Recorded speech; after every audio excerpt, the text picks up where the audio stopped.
বর্তমানে আপনার তেলের দাম এমনি অনেক বেশি হয়ে গেছে, তারপর আমরা চলতেছি অনেকই করে, কিন্তু এখন যদি আপনার আরো যদি বৃদ্ধি করে দেয় তাহলে তো আমাদের অনেক সমস্যা। যে আমাদের বর্তমান যে পরিস্থিতি, আমাদের যে ইনকাম, এটাতে আসলে আমরা এই তেল কিনা গাড়ি চালানো খুব কঠিন হয়ে যাবে আমাদের। এটা বাজারে যান, বর্তমান সিন্ডিকেট তো আলহামদুলিল্লাহ কম নাই, বন্ধ করতে পারছে না সরকার। আমাদের দেখা গেলো আমরা যখন বাইক চালাই ভাড়া তো এমনি আমাদের অনেক কম আসে। আর যদি তেলের দাম বাড়ে তাহলে তো ভাড়া আরো আমাদের কমে যাইতেছে, ভাড়া যাত্রীরা বাড়াইতে নেয় আর কি।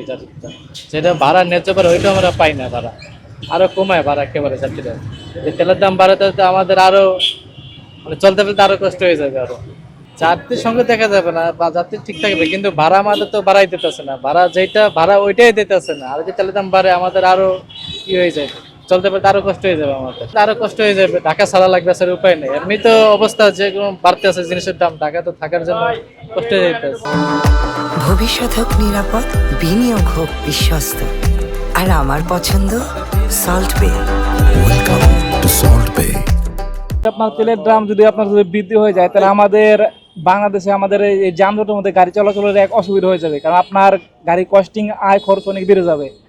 সেক্ষেত্রে আমাদের অনেক চলাচলের জন্য অনেক অসুবিধা হয়ে যাবে। বর্তমানে আপনার তেলের দাম এমনি অনেক বেশি হয়ে গেছে, তারপর আমরা চলতেছি অনেকই করে, কিন্তু এখন যদি আপনার আরো যদি বৃদ্ধি করে দেয় তাহলে তো আমাদের অনেক সমস্যা। এটা আমাদের সঠিক আর কি বর্তমানে জানা নাই, কিন্তু আমরা সরকারের কাছে আমরা একটা জানাবো, অনুরোধ জানাবো যে তেলের দামটা যেন বৃদ্ধি করা হয়। আপনার তৃতীয় বিশ্বযুদ্ধের মতো হয়ে যায় তাহলে তো আশঙ্কা আছে, তেলের দাম বৃদ্ধি হওয়া বা বিভিন্ন জিনিসের দাম বৃদ্ধি হওয়া আশঙ্কা আছে। তো যদি আশঙ্কা হয় তাহলে আমরা তো বুঝি যে আমাদের বর্তমান যে পরিস্থিতি, আমাদের যে ইনকাম, এটাতে আসলে আমরা এই তেল কিনা গাড়ি চালানো খুব কঠিন হয়ে যাবে আমাদের। হ্যাঁ, আমাদের আয় তো সীমিত, আমাদের আয় তো বাড়তেছে না। হ্যাঁ, যদি আয় বাড়তো তাহলে ঠিক আছে, বিশ্ববাজার দাম বাড়লে আমাদের অসুবিধা ছিল না। যেহেতু আয় সীমিত, সেই জন্য আমাদের এইভাবে যদি বৃদ্ধি হয়ে যায় জিনিসপত্রের দাম, তাহলে আমাদের জন্য একটু কঠিন, যেহেতু আমরা মধ্যবিত্ত পরিবারের লোক।